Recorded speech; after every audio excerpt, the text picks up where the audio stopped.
Hello, everyone. This is the team planning meeting for milestone 16.7. Let us start off by saying hello and introducing our new product manager for composition analysis, John Crowley. Crowley? Yeah, Crowley. Nice to meet you. Thanks, Justin. Yeah, good to just meet do you too. a quick hello to everyone, and then we can dive in. Yeah, thanks everybody. Good to be here. I'm looking forward to working with you all, and Slack me if any questions, and I'm sure I'll reach out to a couple of you with coffee chat requests. So thank you. Nice, welcome. Yeah. All right. The first thing we're going to look at is see if we have any sus impacting issues.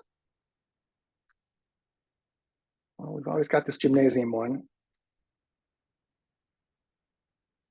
Anyone know where this one's at?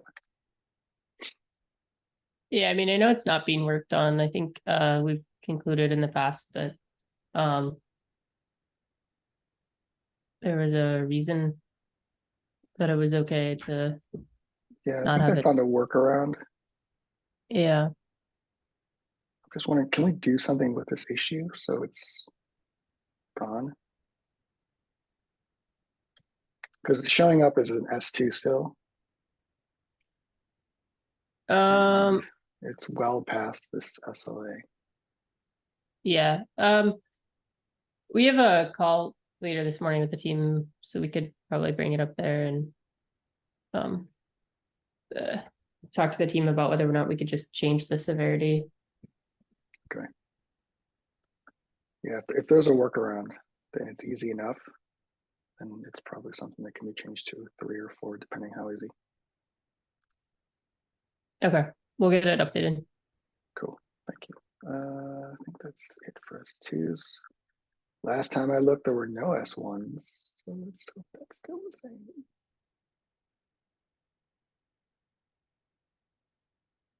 Yes, no S1s, awesome.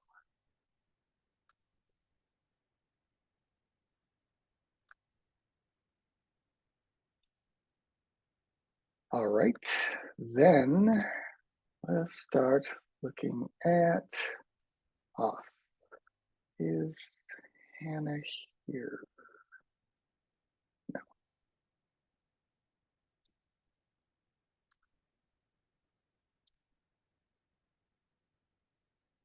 Well, off is in a weird place anyway, because we have a new designer, Ilana, and she's not really ready to start picking stuff up.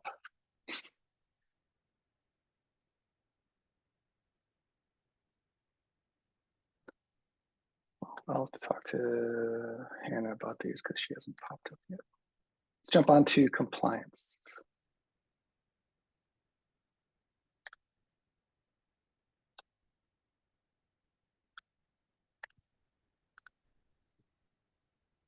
Nothing.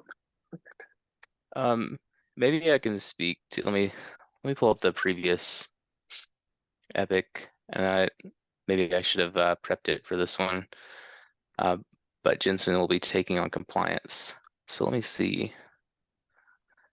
In 16.6, we were looking at,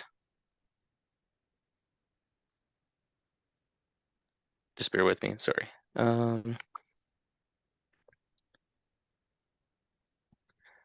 Compliance framework report ability to link security policies. So maybe worth checking. Camelia, did we wrap that up? Or is that something that will continue?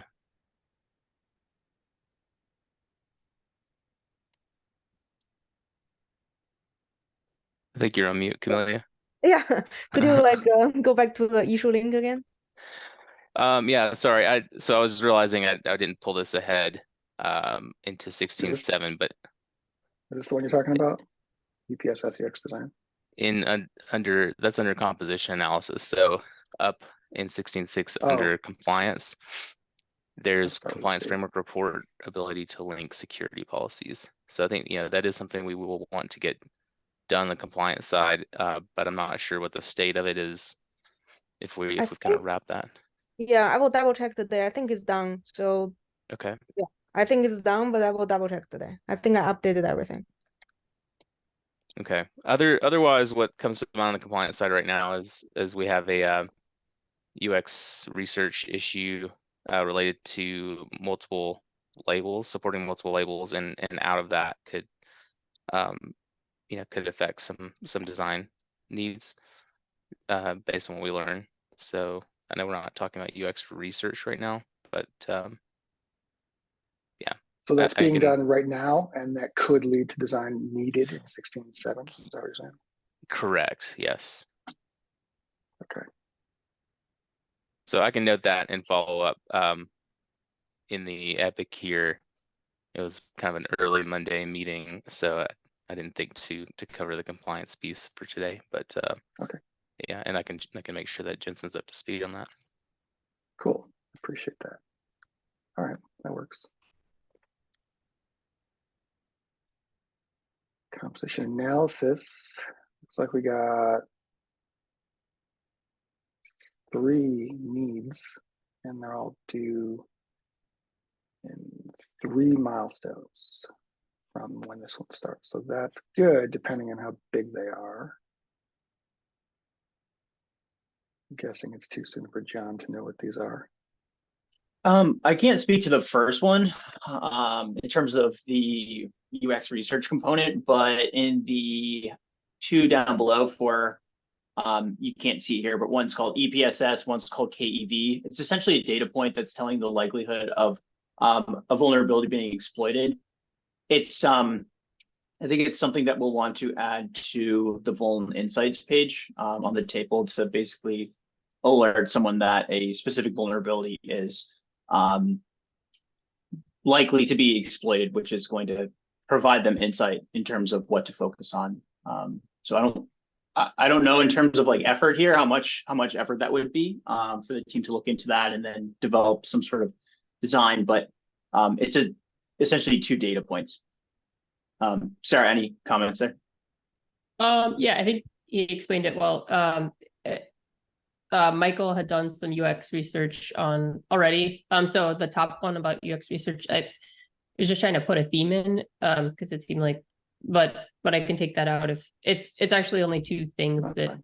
help are needed for, but the analyzer will add these data points and then or they'll be added to the results, but the vulnerability report will need to be updated, and it'd be helpful for the UX team to determine if there's other places that the data would be helpful.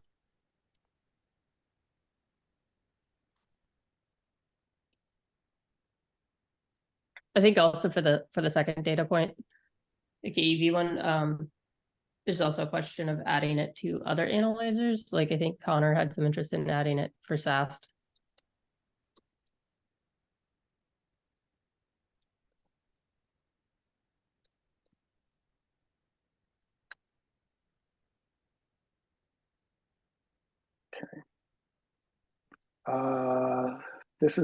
We got some, now this means it'll be ready for build by, not built. So that means we technically would have a few milestones before we have to figure this out, unless it's really big. Doesn't sound like it's really big from a design perspective. So this is what I'm getting at is I don't think we need to find someone this milestone to design it unless you all think it's really necessary to get it designed quickly. Like this can keep sticking along until maybe 16.9 or 16.8, 16.9, the next 2 milestones that we start to plan. Then we can really push to try and find someone to do it. Does that make sense? I think that makes sense. Okay.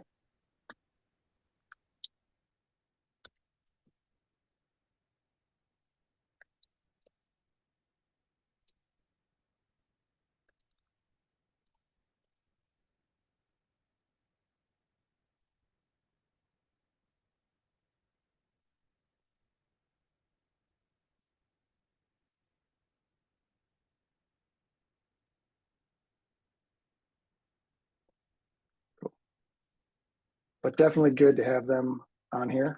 The sooner we know about it, the better. So I appreciate that. Thank you. DAST. Yeah, we have 2 different DAST offerings, and we're removing one of them in 17.0. And in order to do that, we need to migrate the on-demand scans from the current DAS offering to the other DAS offering to browser-based. So there's definitely back-end work there, but on the front end, some of the fields that get configured would need to change.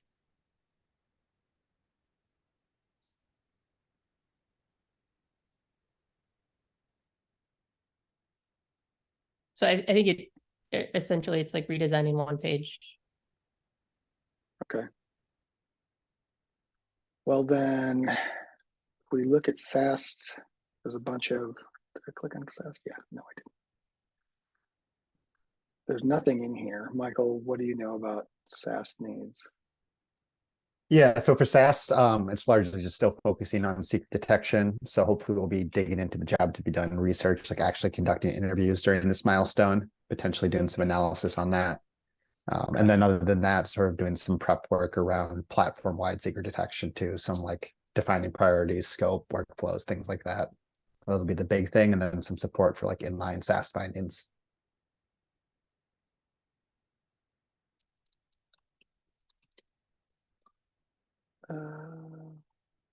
God, you said three things: jobs.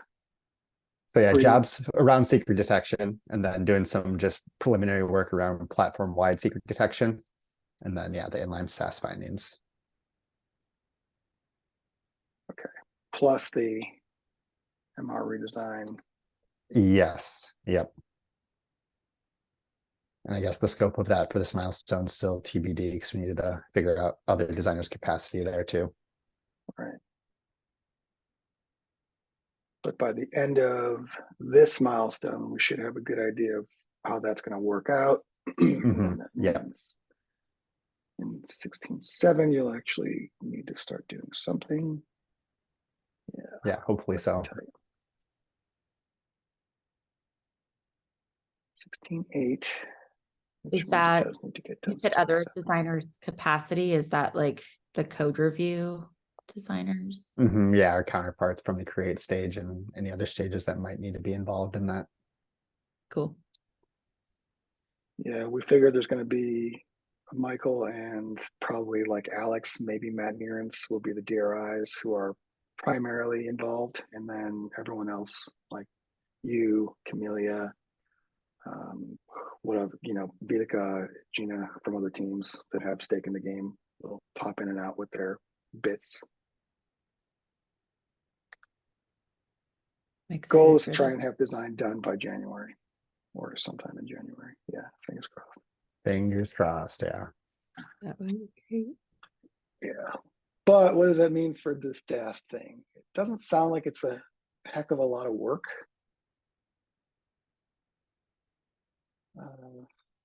But it does need to get done so it can be built in 16.8.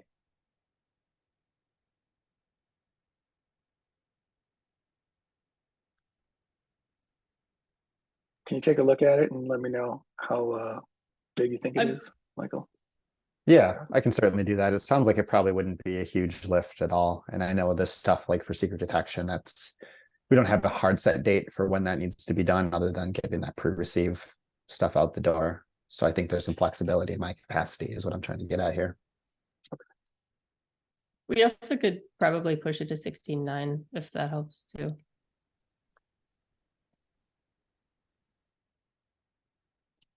I think design work probably should be fine to get done in 16.8, just based off of what you said about it, just changing some fields around and stuff. It sounds like that likely could be done within a day, but depending on what kind of feedback and changes come out of that too, I guess, may impact the timeline. Awesome, thank you.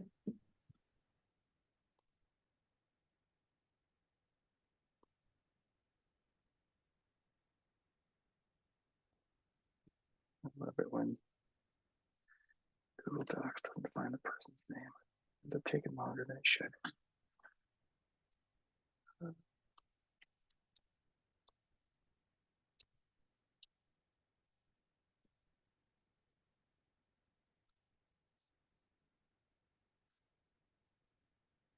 Okay. Sec policies. Yeah, so Camelia and I are meeting after this, so I haven't asked this question yet about maybe potentially creating a UX theme around this. So let me know what you think, if that's needed or not, Camelia, or if we can keep these tasks or epics kind of separated out. But I was highlighting here two different, I guess, epics related to displaying security policy violations. And I know there are other issues or epics floating around, like the DevSecOps MR experience. So I think it's probably a good idea to think holistically about where we're putting these violations, and we've been working on it already, but I think we just need to kind of conclude on the iterations and priority. So that's what I'm highlighting here as the top priorities. And then non-theme related, I highlighted two other efforts. Hide the security policy project, that epic I listed as priority 4. I think it's gonna take a little bit of time to kind of conclude where we want to head there, based on the effort required and kind of discussions with engineering. But ahead of that, I added optional control of all scan execution policy. I don't know what does the rest of that say.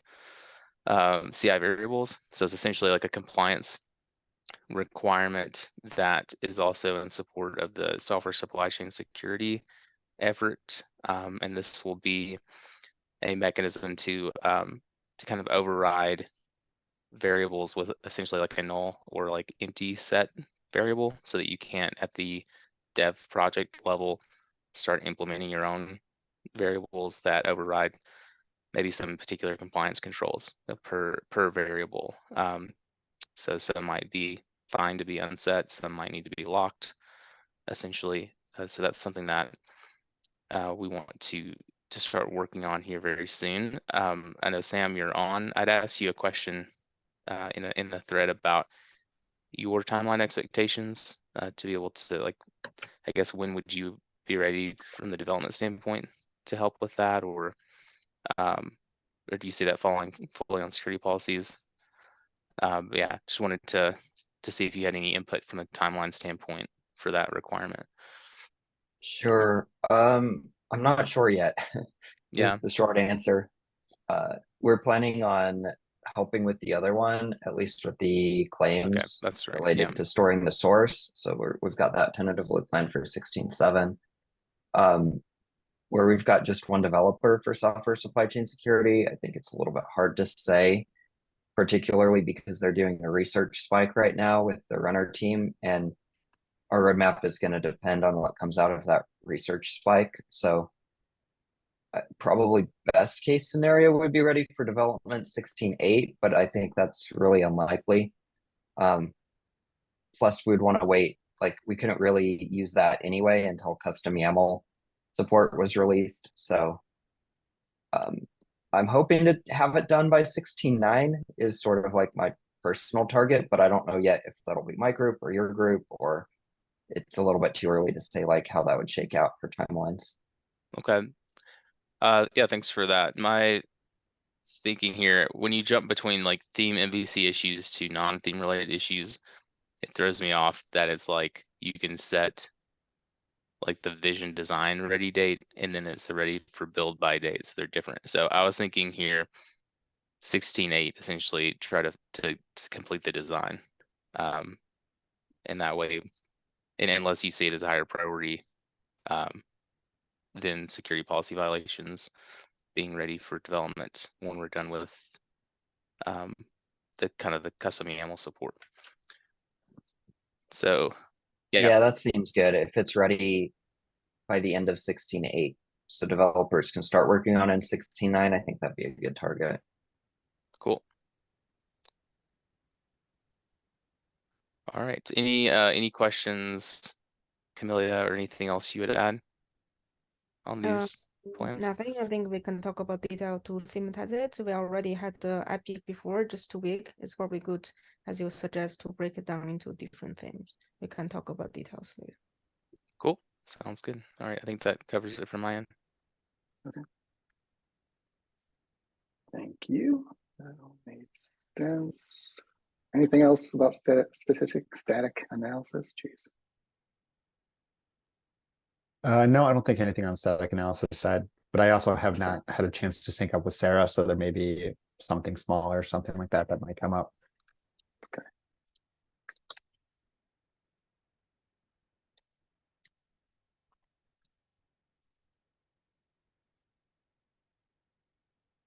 You and Thread Insights.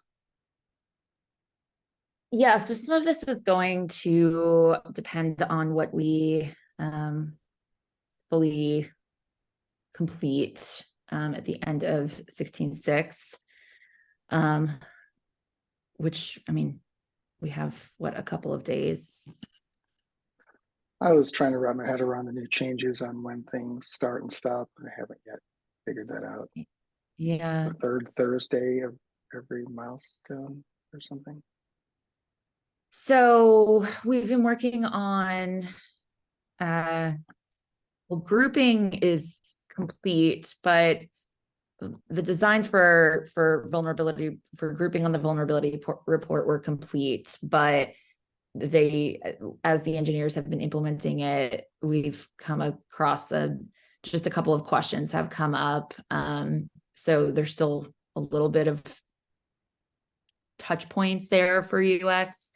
I think the most recent decision as of Friday was we're going to show OWASP top 10 2017, and then so you can group by that, and then you can group separately by OWASP top 10 2021. And so I think I don't know if that means we're going to continue to offer the latest 2 versions of the OWASP lists, but better 2 than none, better 2 than 1. So I think that security engineers can look at the most recent one and then go to the one before that. But that'll be a huge win. But grouping is pretty much done. I need to finalize some of the things regarding filters and switching over to the filtered search component. It's just a little bit more complex with, when you have a long list of like identifiers, for example. I'm just finalizing, specking out like those analyzers should go, the identifiers in the dropdown need to go to the top of the list, so you're not like scrolling infinitely to find what has been selected. So just like little things like that. And then separating out analyzers from the scanners. So that that'll be done by 16.6. What's that? The filtered search component stuff you're talking about will be done by 16.6 by the end of this milestone. I'm hoping to have it done by the end of this milestone. I'm just mentioning these things because there may be some carryover. So I want to allow some wiggle room in 16.7 for some carryover potentially. But I'd like to finalize over the next couple of days. I'd like to finalize the filters, the filter breakdown with using the filtered search component on the vulnerability report. And then I think as of Friday, Alana and I decided a direction to move forward with when it comes to customizable saved views. So hopefully we can call that one done at the end of 16.6 as well. There has also been work with the group level dependency list with regards to filtering and grouping there. Grouping has turned out to be a little bit more complicated. I figured we could just take what we've done on the vulnerability report and apply it to the dependency list, but it's a little bit more complicated than that. And then, as Sam White pointed out in Slack last week, we want to deprecate the license compliance page and carry licenses, that information into the dependency list. But there's just some things that are a little bit different if you group by license. So I just need to think through that a little bit more. So there is a chance that group level dependency list grouping may get carried over. I'm going to try to be ambitious and get that done. But I need to talk to a security engineer Mikhail, I think is how you say that. I'm sorry if I'm mispronouncing that, but he offered to meet. So I just need to set up time on his calendar to fully understand all of the jobs to be done there when it comes to grouping by license and grouping by component and grouping by project, etc. So there's On that one, you might actually want to talk to legal if you're looking at licenses in particular, because it tends to be legal that cares most about the license that's being used. Usually security doesn't have anything to do with that particularly. Gotcha. Okay. I mean, So you could someone from certainly still legal- talk with security, but Sure. So someone from legal is actually going into the license compliance page to see what's being used in a project. Right. What licenses? Okay. yeah, that's really the job to be done or the problem to be solved is I want to know what licenses are already in use by this project. Gotcha. And I've been So- working with legal on adoption of license compliance approval policies, and Iris Gorman is the point of contact. So can also help or include you in a conversation here soon, because we're actively trying to work on rolling that out. Awesome. Thank you for that. Yeah, I was you're Yeah, and if it would help, I'm happy to jump on a sync call too and talk through the design. Sounds like you're running into some roadblocks there. I don't know if it helps, but I can't really imagine any scenario where the page should ever not be grouped by component. So I think that should just always be there. I don't know if that even needs to be called out in the UX. So if you were to like explore taking that out of it, it might help simplify those designs or help move that along a little bit. Yeah, I mean, we can get into this more later, just given time. We're coming up on time here in this meeting, but the default view would be grouped by component. It's just a matter of applying the other groupings, assuming we need that. So group by license and group by packager and all of that is Right. a little bit quirky. Okay. So with these two issues that are listed, does that mean that they're not needed in 16.7? Yeah, I guess you know what? Yeah, that's a good point. I'll change the need to nice to have. Alana wants to start looking into tracking vulnerabilities in locations other than the default branch in the vulnerability report. So that's just like, we just need to collect the use cases and really understand like how we would even do that. So Well, they I can don't know still if be needs, but the ready by could be 16.9. yeah, it's a need, but it's not, it's not a need necessarily for this milestone because we don't have Okay. any dev work planned in a future milestone for that. And then same thing with understanding important vulnerability metrics and security dashboard requirements. I know this is something I'll be collaborating with Michael Oliver on, but we want to just better understand what kind of dashboard widgets, what kind of data people want to see. I had proposed to go down the route of just giving everybody giving our users the data and letting them configure their own widgets. That was an idea that Andy initially had that I really liked. But Alana referenced a product management policy, or not policy, but guideline about convention over configuration or something like that. And so she wants to look more into what widgets are the most important for users. We're at time, so I totally understand if anyone needs to drop. Michael Oliver, did you have anything you wanted to say before? Currently working on the job to be done survey, just trying to get more people to fill it out. Secure professionals just seem to not love surveys, but I'm just getting people working with our recruiter to try different recruiting tactics. And then compliance survey is the next like thing I'm actually working on to figure out what compliance frameworks they use, how many they use, what are the requirements that they would have if we were to let them use all of them. I talked to Jensen and he had some ideas, some slight different like pivots based off of his thoughts compared to Grant's. And then I owe Michael Fangman a meeting for the secret detection jobs to be done.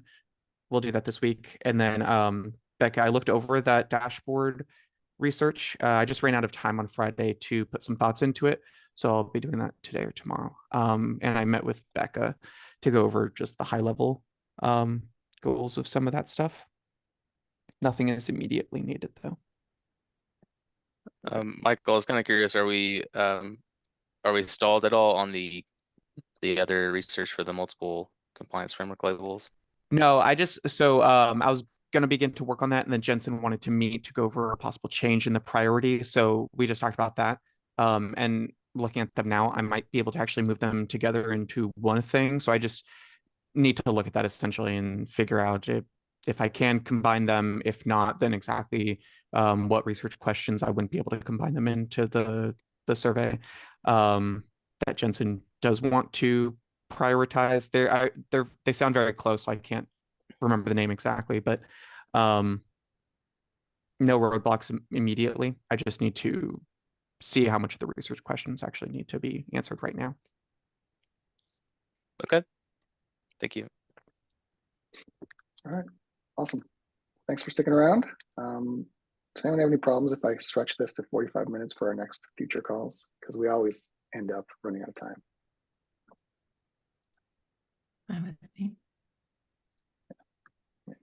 I appreciate it. All right, thanks, y'all. Have a good rest of your day. Thank you. Bye. Thank you to the West Coast people for showing up at 7. That's hard. Bye.